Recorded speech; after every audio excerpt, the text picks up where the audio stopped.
माता की, भारत माता की। આજના 72મા મુક્તિ દિવસના શુભ અવસર પર અહીં ઉપસ્થિત જિલ્લા પંચાયત મેમ્બર શ્રીમતી વૈશાલીબેન, ઉપસરપંચ કમલેશભાઈ, પંચાયતના સદસ્ય શ્રી શૈલેષભાઈ, વિજયભાઈ, ઈરુભાઈ, શેરાભાઈ તેમજ શ્રીમતી ભાનુબેન, માધુરીબેન, ધર્મિષ્ઠાબેન તેમજ પંચાયત મંત્રી, શાળાના આચાર્ય, શિક્ષકગણ, બાળકો, ગામના અગ્રગણ્ય વડીલો, ભાઈઓ બહેનો તથા પત્રકારગણ, આજે સૌને આપણાને ખબર જ છે કે આપણે આજે શાના માટે એકઠા થયા અને 1947માં આપણો દેશ આઝાદ થયો હતો। ત્યાર પછી આપણા દેશમાં ઘણા એવા પ્રદેશોમાં ફિરંગીઓનું શાસન ચાલતું હતું, સ્વતંત્ર પ્રાપ્ત કરવાનું બાકી હતું, જેમાં આપણો પ્રદેશ એક દાદરા અને નગર હવેલી પણ હતો, જેમાં ફિરંગીઓનું શાસન ચાલતું હતું।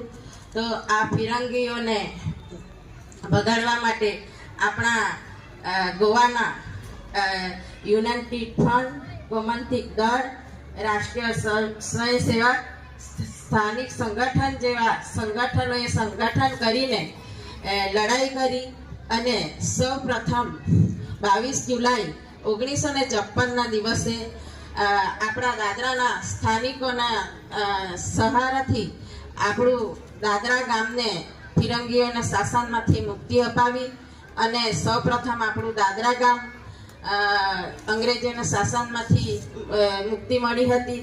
ત્યાર પછી 2 ઓગસ્ટ 1954ના દિવસે પૂરા દાદરા નગર હવેલીમાં ફિરંગીઓને ભગાડીને આપણા પ્રદેશને મુક્તિ અપાવી હતી।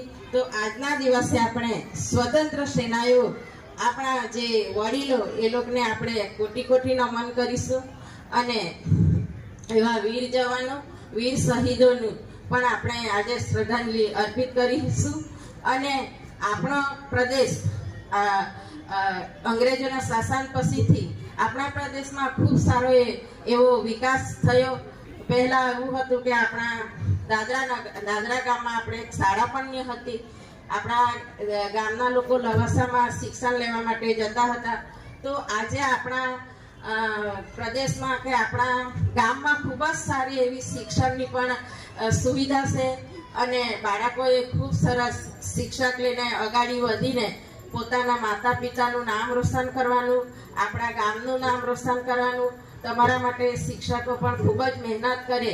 આપણા દેશના પ્રધાનમંત્રી, આપણા પ્રદેશના પ્રશાસક સર આ શિક્ષણ પ્રત્યે ખૂબ જ સરસ ધ્યાન આપે અને આપણા ગામમાં ખૂબ જ સારો એવો વિકાસ પણ થાય।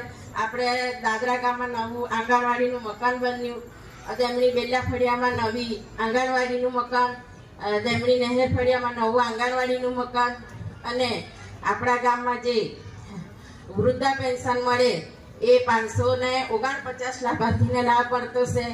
કિસાન કાર્ડમાં 409 લાભાર્થીઓને સરકાર તરફથી લાભ મળતો છે। એટલે આપણા જે દેશના પ્રધાનમંત્રી છે એ ખૂબ જ સારો વિકાસ કરી રહ્યા છે। એટલે આપણે આપણા આજે પ્રદેશને આપણે ખૂબ જ સારું યાદ કરીને આજના દિવસે આપણે બધાએ એકઠા થઈને આપણે પ્રદેશના જે બલિદાન આપ્યું કોટી કોટી નમન કરીએ। જય હિન્દ, જય ભારત।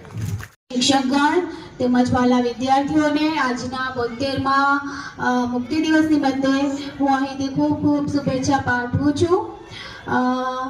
અહીં બાળકોની ખૂબ જ સરસ પ્રસ્તુતિ થઈ છે, ખૂબ જ સરસ છે, તેમને શુભેચ્છા છે।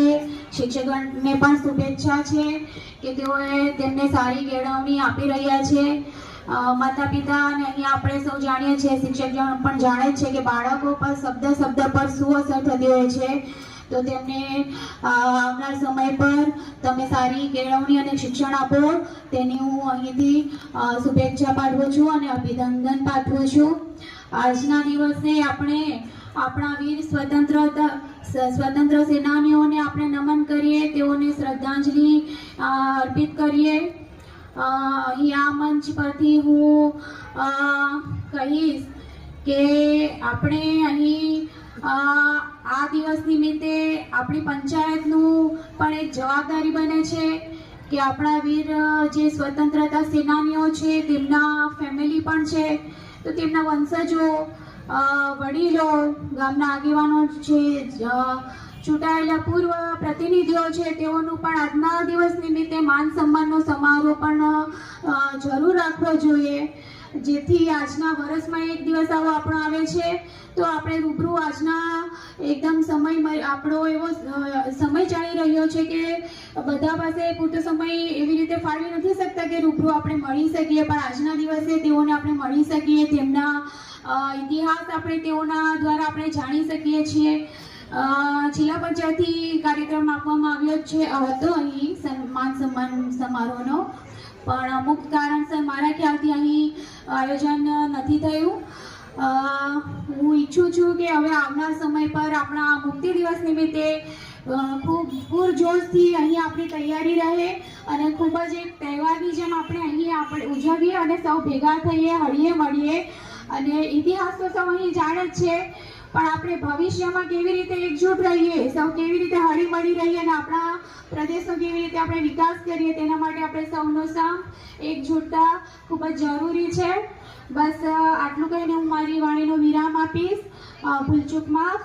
ધન્યવાદ. જય હિન્દ, જય ભારત. પંચાયત સભ્ય, ડેપ્યુટી સરપંચ તેમજ અહીંયા માજી જિલ્લા પંચાયત સભ્ય ભારતીબેન, પંચાયત મેમ્બર, શિક્ષકગણ, ગામના અગ્રગણ્ય વડીલો, બાળકો તેમજ અહીંયા ઉપસ્થિત બહેનો. આપણો ભારત દેશ 1947માં આઝાદ થયો. ત્યારબાદ એવા આપણા દાદરા નગર હવેલી જેવા પ્રદેશ, દમણ, ગોવા, એક આઝાદ દેશ તો આઝાદ થઈ ગયો, પણ એમાં જે ફિરંગીઓનું શાસન હતું એ આપણને ચાલતું આવ્યું. 1947 પછી 1956 સુધી તો આપણા જે પ્રદેશમાં અહીંયા ફિરંગીઓનું શાસન હતું, તો એ શાસનને મુક્તિ અપાવવા માટે ગોવાના યુનાઇટેડ ફ્રન્ટ, રાષ્ટ્રીય સ્વયંસેવક તેમજ ગોમાંતક દળ જેવા અને આપણા અહીંયા લોકલ નાના સંગઠનો અને જે અહીંયા નજીકના જે પણ પ્રદેશના જે પણ આવા નાના સંગઠનો અને જે બધાએ એવાએ અહીંયા પ્રદેશનો એક મહેનત કરી અને એ લોકોએ અંદર ચળવળ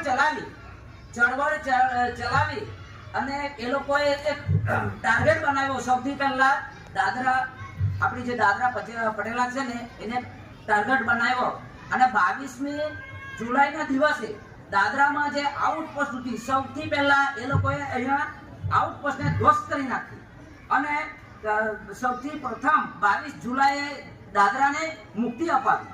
ત્યારબાદ 28 જુલાઈના દિવસે નરોલીને આઉટપોસ્ટને ધ્વસ્ત કરી અને 1 ઓગસ્ટના દિવસે રાત્રે આખા નગર હવેલીને જે પણ ચોકીઓ ફિરંગીઓની હતી તો એ આખી ધ્વસ્ત કરી. એ રીતે આપણને 2 ઓગસ્ટ એટલે કે જે ભૂતકાળ છે એ ભૂતકાળ આજે આપણે ભવિષ્યમાં એને આપણે ઉજાગર કરવાનો છે, આજે યાદ કરવાનો છે કે આજે તો એટલો બધો આપણો દેશ અને પ્રદેશ પ્રગતિમાં છે. તે જમાનામાં કોઈ ટેકનોલોજી નહીં હતી, કોઈ સાધન સુવિધા નહીં હતી. આવા સમયે પણ અહીંના નાના સંગઠનો કે પ્રદેશવાસીઓએ અને બોમ્બેથી આવેલા કે ગોવાથી જે પણ સંગઠનો આવેલા એ લોકોએ આપીને અહીંયા જે મુક્તિ અપાવેલી.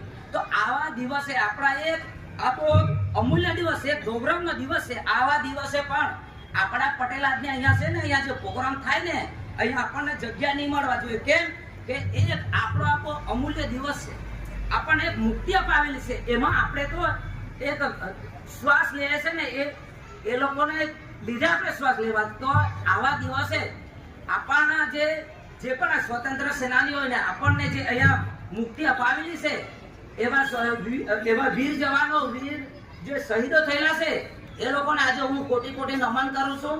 જય હિન્દ.